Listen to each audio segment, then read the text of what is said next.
Hello guys, today we're going to be looking at my Mark 18 inspired build, starting with the CQBR receiver. It started life as a stripped Daniel Defense Mark 18 upper receiver from Brownhouse, and is sitting on a Aero Precision Gen 2 lower.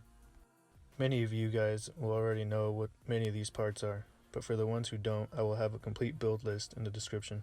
Although the Mark 18 is my favorite firearm, this is not my primary. This is still one of my unfinished projects, and will continue to update it through time. Although I prefer the Aimpoint, I gotta admit the EXPS 3 aesthetics look remarkable on the Mark 18. That was a quick look at my Mark 18 inspired build. I hope you enjoyed the video. If you did, feel free to leave a like. If you have any questions, just drop a comment. Thanks for watching.